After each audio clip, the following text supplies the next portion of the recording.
Greetings, I am Ari. This Friday, October 10th, the ceasefire between Israel and Hamas came into effect. From that moment, the clock started ticking.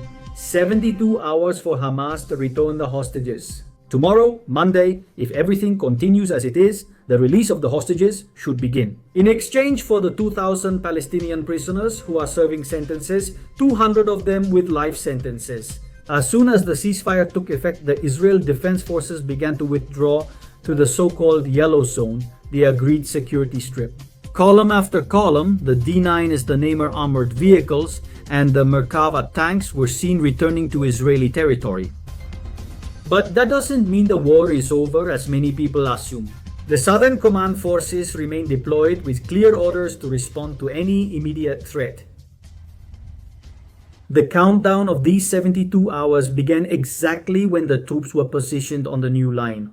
That is, the deadline expires tomorrow at noon. All signs suggest that, barring unforeseen events, the first group of hostages could return before the deadline. At the same time, scenes that seemed impossible just a few days ago are already being seen. Gaza civilians returning north along the Al-Rashid route, carrying white flags and improvised bags. It's very fragile. In Gaza, nothing is stable. Behind this agreement, there's a complex political story. The Israeli cabinet approved the plan after a long and tense discussion. At the table alongside Netanyahu were Trump's envoys, Steve Witkoff and Jared Kushner, who were key figures in the mediation. The result, 28 ministers in favor, 4 against, and 2 abstentions. Israel accepted the truce, but with a very clear red line. If Hamas does not disarm and if Gaza is not demilitarized peacefully, then Israel will return by force. That's what the Prime Minister and military spokesperson said bluntly. Meanwhile, on the other side, Hamas had announced that its interior ministry would deploy forces in the area that Israel would leave to restore order. This is already happening. The forces are already active, taking over the space that the Israeli soldiers left.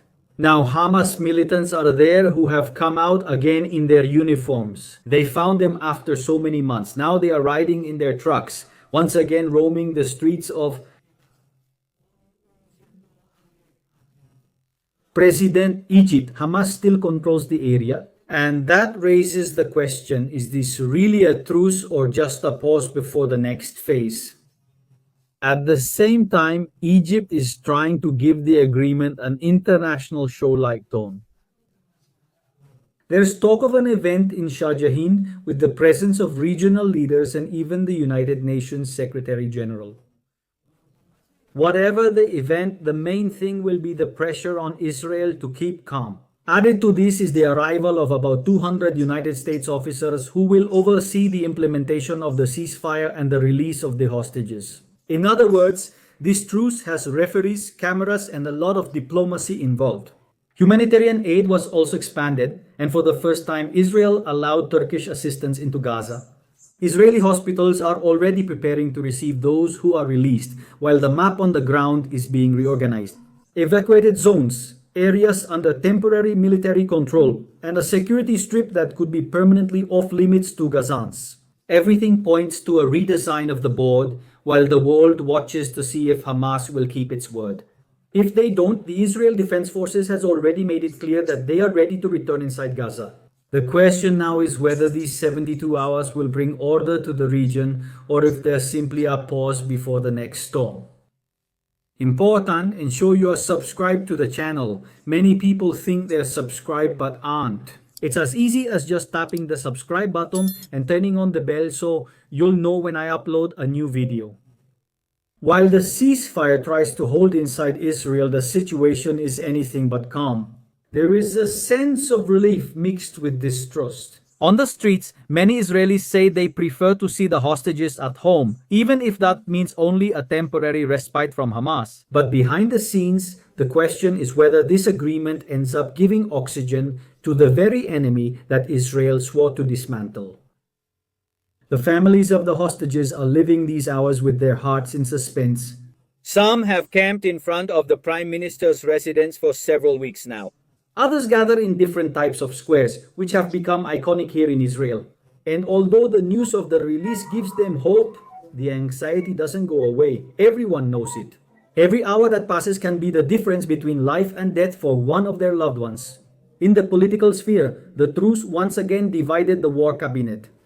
There are ministers who believe that this pause is a smart move to gain international legitimacy and avoid sanctions, but others see it as a covert capitulation. One of the most criticized points was the presence of Trump's emissaries at the decisive meeting. For some, their intervention was key to unlocking the agreement. For others, it was a direct interference in the sovereign decisions of the State of Israel. But beyond this political debate, something deeper is perceived within the army. Fatigue and caution. The FBI know that these kinds of truces are not new.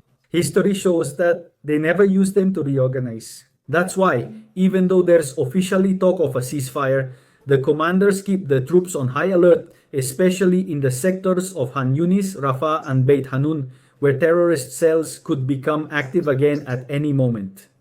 And there's another silent factor that carries a lot of weight. The border with Hezbollah in Lebanon remains a latent front. Many Israelis fear that while the spotlight is on Gaza, Hezbollah will take advantage to put pressure from the other side. In fact, the army has reinforced its positions in Matula and Kiryat Shmona, cities that are very close to the border with Lebanon, anticipating any attempt at provocation. In the Israeli media, analyses are divided between those who celebrate the opportunity to bring the hostages back and those who believe that this truce only postpones an inevitable offensive. But most agree on one thing: Hamas has not been defeated, only contained for the moment. And that explains the cold and reserved tone with which the army referred to the agreement. No celebrations, no triumphant statements. Meanwhile, the whole country is waiting for this Monday with great expectations, because the truth is the stakes are enormous and the margin for error is very small. Israel knows that any breach, any provocation or attack during these hours could collapse the entire agreement and send the troops back to Gaza in a matter of minutes, and lose this golden opportunity to recover the hostages. Many feel the country is moving forward on thin ice, a fragile truce, an unpredictable enemy, and 72 hours that could redefine the coming months of the conflict. While Israel lives these hours with anticipation, pieces are also moving abroad. The United Nations and the European Union welcome the ceasefire and present it as an opportunity for dialogue. But inside Israel, the phrase sounds empty. The world has often praised agreements on paper, while reality on the ground stays unchanged. And to understand this skepticism, you just have to look to the north. Almost a year ago, Israel and Hezbollah signed a ceasefire in Lebanon. In theory, it was supposed to bring calm, but in practice, not a single week has gone by without attacks, reprisals, or simply some kind of conflict. Just this Friday, Israel launched a strong operation. It bombed more than 100 pieces of Hezbollah's heavy engineering equipment in southern Lebanon. This includes 200 bulldozers and around 100 bobcats. The economic damage is estimated at tens of millions of dollars. But beyond the material impact, the message was very clear. There will be no reconstruction as long as there are weapons. Israel is systematically destroying all the construction machinery that Hezbollah was trying to use to rebuild Shiite villages bordering Israel. And they are doing it for a very specific reason: to prevent the group from rearming under the guise of civil projects, something they've known how to do for a long time. And this message is not just for Lebanon, it's also a direct warning to Hamas in this whole process that's taking place. What happened in southern Lebanon serves as a mirror of what could come in Gaza. If Hamas stays armed and acts as a militia, reconstruction won't be possible. Just as southern Lebanon remains in ruins today, despite the ceasefire signed almost a year ago. Gaza could face the same fate if the truce turns out to be a deception. Israel made it clear. The drones will continue to eliminate targets, and if necessary, any machinery used for military or propaganda purposes will be destroyed without hesitation. In contrast, Hamas is trying to turn this pause into a symbolic victory. Their spokesperson Mahmoud Mardawi said it with complete brazenness. Gaza has imposed its will on the arrogant enemy, the usual speech of proclaiming themselves the victors while their leaders hide underground. And what's most concerning is that a good part of the Western media repeats that narrative without stopping to think about what it really means. Scenes already circulating in Gaza show jubilation. with flags and some chanting Trump's name. A curious image that reflects more confusion than conviction. Hamas desperately needs to show strength even if all they have left is the narrative. Meanwhile, Israel watches in silence. The Israel Defense Forces understands this ceasefire is only temporary and, as in Lebanon, could end at any moment. Tomorrow, Monday, will be pivotal. If Hamas fulfills the release of the hostages and respects the truce, maybe a diplomatic door will open. Otherwise, the army will respond with equal force.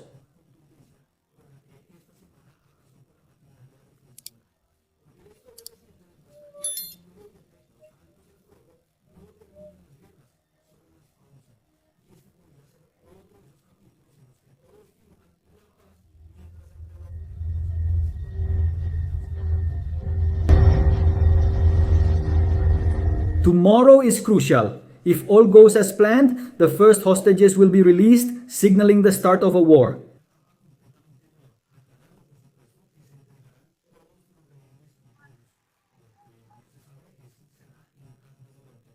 This release will not be the end of the story, but the beginning of another battle of what may come next. If it ever happens, Israel could gain political time and international space to redefine its strategy in Gaza. If it fails to comply or manipulates the truce, the Israel Defense Forces will return with greater force and fewer restrictions. And without the issue of blackmail with the hostages, an Israeli officer already said it. Every hostage that doesn't return will be one more reason to go back to Gaza. The most likely scenario is that the war isn't over, but just taking a breather. Meanwhile, Israeli families wait, the soldiers remain on alert, and the entire region holds its breath. That truce, as it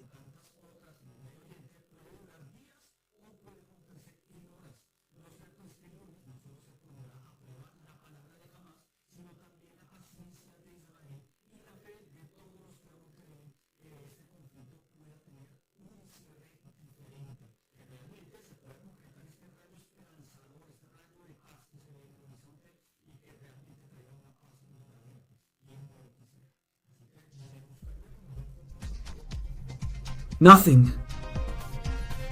The President of the United Nations. The President of the United Nations won't have to do anything. The President of the United Nations. The President of the United Nations.